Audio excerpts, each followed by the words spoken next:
इसमें कोई शक नहीं कि भारतीय रेलवे की शुरुआत अंग्रेज़ों द्वारा की गई थी, लेकिन इसमें बहुत लोगों को बहुत ज़्यादा संदेह है कि इससे भारतीयों को बहुत लाभ हुआ था, या फिर यूँ कहें कि ये एक वरदान की तरह साबित हुई थी। अब वर्तमान के स्कूलों में तो ये कुछ बताया भी नहीं जाता, जो हमें समय रहते जान लेना चाहिए, नहीं तो हम सब उन अंग्रेज़ों को ही महान और आदर्श मानने लगेंगे जिन्होंने सिवाय लूटपाट, शोषण, अत्याचार और छल कपट के भारत में कुछ अच्छा भी किया हो। भारत में रेलवे की शुरुआत करने का मकसद ही यहाँ से लाभ कमाना था, न कि भारतीयों को अच्छी सुविधाएं मुहैया कराना था। इसके लिए मैं आपको इस वीडियो में बहुत से ऐसे तथ्य दूंगा जो इतिहास की किताबों में लगभग दफन हैं। भारत में रेलवे को स्थापित करने की कल्पना में ही यहाँ से लाभ कमाना था। यह आप भी जानते हैं कि 1853 में रेलवे की शुरुआत हुई थी और उससे 10 साल पहले यानी 1843 में गवर्नर जनरल लॉर्ड हार्डिंग्स ने यह तर्क दिया था कि रेलवे से इंग्लैंड के वाणिज्य में बहुत फ़ायदा होगा। दूसरा, उसने कहा था कि इससे अंग्रेज सरकार और भारत को नियंत्रित करने के लिए सैनिकों के आवागमन में भी बहुत मदद मिलेगी।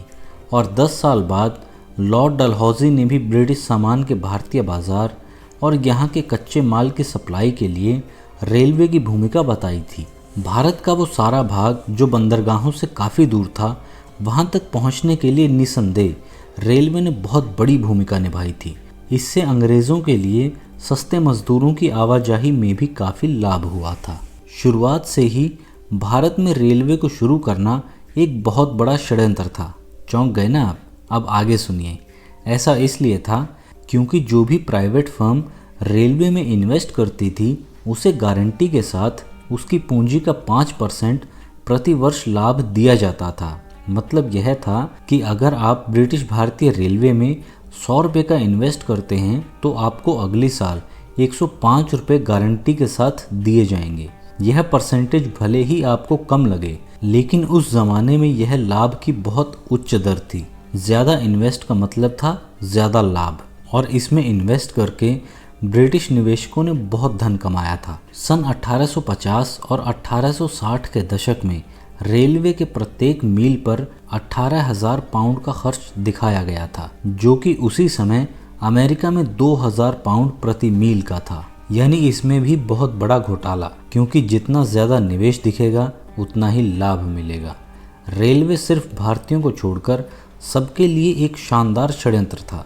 भारतीय रेलवे के शेयर्स भी ब्रिटिश सरकार के अपने स्टॉक की तुलना में दोगुना लाभ देते थे। रेलवे के लिए लगभग सभी ज़रूरी चीज़ें जैसे स्टील की पटरियाँ, इंजन, रेल के डिब्बे, मशीनरी और सभी संयंत्र इंग्लैंड से आते थे, ताकि इंग्लैंड को अपनी स्टील इंडस्ट्री के प्रोडक्ट्स को रेलवे के माध्यम से बेचा जा सके। ये प्रोडक्ट्स वास्तव में बहुत महंगे होते थे, जिससे कमाया गया सारा धन इंग्लैंड भेज दिया जाता था। रेलवे का मुख्य लक्ष्य निकाला गया कोयला, लौह अयस्क, कपास और दूसरे बाकी सब संसाधनों को ब्रिटिश शासकों के लिए बंदरगाहों तक पहुंचाना था, जिसके बाद वो इस सारे सामान को अपनी फैक्ट्रियों में तैयार करके वापस भारत को भेज सकें। सुनने में आपको एक बार के लिए अच्छा लगेगा कि पूरे विश्व में मालगाड़ी का भाड़ा सबसे कम भारत में था। ज़्यादा खुश मत होइए, ये सब भारतीयों के लिए नहीं बल्कि अंग्रेज़ों के लिए था, क्योंकि भारत के सभी व्यापारों पर तो अंग्रेज़ों का ही कब्जा था, इसलिए उसे नियंत्रित किया गया। और मज़े की बात तो यह थी कि सबसे ज़्यादा राजस्व अंग्रेज़ों को 3rd क्लास पैसेंजर से ही इकट्ठा होता था, जो कि सारे भारतीय होते थे। और उस समय 3rd क्लास में सफ़र करना जानवरों से भी बदतर था, जहाँ सिर्फ लकड़ी के बेंच लगे होते थे और सुविधा के नाम पर कुछ था ही नहीं। और भले ही आपके पास पैसे हों, लेकिन 1st क्लास में काले लोगों को सफ़र करने की अनुमति नस्लवादी अंग्रेज़ों की तरफ से नहीं थी। दक्षिण अफ्रीका में गांधी जी के साथ जो हुआ वो तो सभी जानते हैं, और भारत आने के बाद भी गांधी जी का संघर्ष 3rd क्लास पैसेंजर से ही शुरू हुआ था। चलिए आगे बढ़ते हैं। भेदभाव और अत्याचार यहीं तक नहीं था। सोचिए, जहां 1st क्लास में सफ़र ही नहीं करने दिया जाता था, वहां भारतीयों को प्रारंभ में रेलवे में नौकरियां भी नहीं दी जाती थी। रेलवे बोर्ड में निदेशक से लेकर टिकट काटने तक गोरे लोग ही होते थे, जिन्हें सैलरी यूरोप के लोगों के समान दी जाती थी, जिसका बड़ा भाग इंग्लैंड भेज दिया जाता था।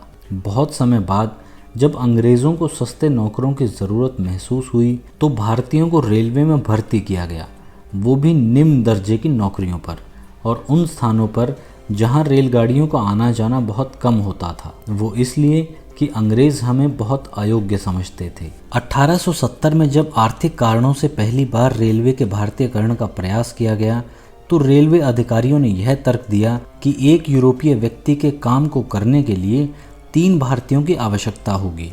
भारतीय कर्मचारियों के प्रति प्रजातिगत भेदभाव इतना अधिक था कि ड्राइवरों के प्रशिक्षण की योजना 3 वर्ष के प्रयोग के बाद बंद कर दी गई थी, और जिन ड्राइवरों को प्रशिक्षण दिया गया था उन्हें एक बार फिर यार्ड के काम तक सीमित कर दिया गया था। यहाँ उन्हें स्टेशन यार्ड के भीतर ही ड्राइविंग इंजनों का प्रभारी बनाया जाता था। गाड़ियों के रखरखाव के लिए 1862 में बंगाल के जमालपुर और अजमेर के राजपुताना में रेलवे वर्कशॉप्स स्थापित की गई थी, परंतु वहाँ के भारतीय मैकेनिक इतने कुशल हो गए थे कि 1878 में उन्होंने अपने इंजन का डिज़ाइन तैयार करना एवं निर्माण करना शुरू कर दिया था। उनकी सफलता से ब्रिटिश बहुत सावधान हो गए, क्योंकि भारतीय इंजन उनके बनाए इंजनों के समान क्वालिटी के थे और उनकी तुलना में बहुत सस्ते थे।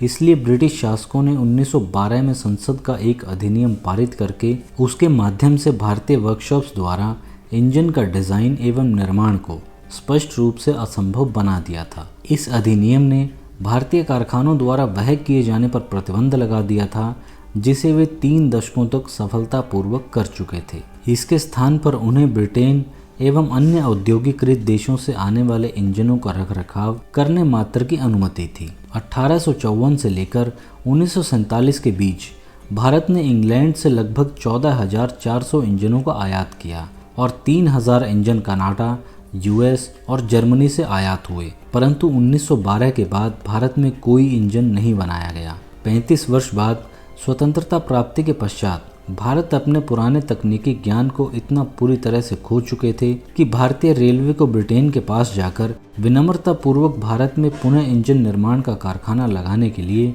मार्गदर्शन देने का आग्रह करना पड़ा था, क्योंकि अगर ब्रिटिश हमारी कुशलता को खत्म न करते और वो अधिनियम पारित न होता तो भारतीय रेल के इंजन खुद बना सकते थे। एक बंगाली समाचार पत्र ने 30 अप्रैल सन 1884 को लिखा था कि लोहे की सड़कों का अर्थ है लोहे की बेड़ियाँ, और वास्तव में भारतीयों के लिए ये पटरियाँ बेड़ियाँ ही साबित हुई थी, क्योंकि यहाँ के व्यापार को अंग्रेज़ों ने अत्यधिक टैक्स और अत्याचार से ख़त्म कर दिया था और रेल के माध्यम से इंग्लैंड का बना सामान आसानी से यहाँ पहुँच जाता था, जिसने भारतीयों को अधिक गरीब बना रखा था।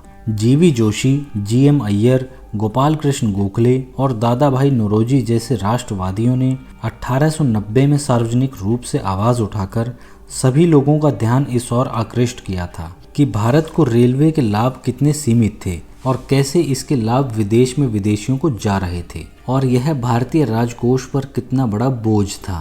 गोखले ने घोषणा की थी कि भारतीय लोग यह महसूस करते हैं कि रेलवे का निर्माण मुख्य रूप से अंग्रेज व्यावसायिक एवं धनवान लोगों के हितों के लिए किया गया है और यह हमारे संसाधनों के और अधिक शोषण में सहायता करता है, जो वास्तव में ठीक भी था। उस समय के भारतीयों ने भी यह आवाज़ उठाई थी कि यह तर्क कि रेलवे से अकाल में सहायता प्राप्त होगी और इससे लोगों की सामान्य आर्थिक स्थिति में सुधार होगा, जो कि सरासर गलत था, क्योंकि वास्तव में भारत में अकाल तो रेलवे आने के बाद भी पड़ते रहे थे। रेलवे ने तो भारत के खाद्य उत्पादों को निर्यात करने में और अधिक सहायता की थी। उदाहरण के लिए चावल की कीमत में तेजी से वृद्धि के लिए रेलवे ही उत्तरदायी था। रेलवे के आने से पहले अत्यधिक सामग्री को धीमी गति से जल आधारित परिवहन के द्वारा आसपास के जिलों में भेज दिया जाता था, जिससे किसी भी क्षेत्र में कीमतें कम रहती थी, परंतु रेलगाड़ियों की सहायता से अत्यधिक खाद्यान्नों को पूरी तरह से निकाल लिया जाता था। बंगाल डेल्टा रीजन में सारा सिरीगंज लाइन बिछाने के लिए जल मार्गों को बंद करने हेतु बहुत ज़्यादा मिट्टी डाली गई थी, जिससे पुलों पर कम खर्चों और नमी के प्रभाव को रोका जा सके। ऐसा करने के बाद उत्तर पश्चिम में बहुत बड़े कृषि क्षेत्र में पानी खड़ा हो गया और उस क्षेत्र की कृषि क्षमता नष्ट हो गई। 1918 की बाढ़ों में रेलवे बांधों ने प्राकृतिक जलमार्गों को रोक दिया था और इसके परिणाम स्वरूप अधिक भयंकर बाढ़ आई थी। मानव द्वारा बनाए गए बांध किस तरीके से प्राकृतिक आपदा को बढ़ाते हैं, इसका उदाहरण अगर आपको देखना है तो चाइना में बने द गॉर्जियस डैम को आप देख सकते हैं। इन सभी तर्कों से ये साबित हो जाता है कि भारत में रेलवे का निर्माण सिर्फ और सिर्फ अंग्रेज़ों ने अपने लाभ के लिए किया था, और इसे दर्शाने के लिए और बहुत सारे उदाहरण दिए जा सकते हैं। जब प्रथम विश्व युद्ध के दौरान भारत की अनेक रेल लाइनें उखाड़कर देश के बाहर मेसोपोटामिया में युद्ध से संबंधित कार्यों के लिए भेज दी गई थी। अगर अंग्रेज़ों ने भारतीयों के लिए ही रेल को चलाया होता तो ये कदम अंग्रेज़ कभी न उठाते, क्योंकि वर्तमान में भारत सरकार ऐसा कोई कदम नहीं उठाती है कि अपनी रेल लाइनों को उखाड़कर किसी बाहरी देश में पहुंचा दे। ये वीडियो देखने के बाद आपको बहुत कुछ समझ आ गया होगा। फिर मुलाकात होगी। नमस्कार।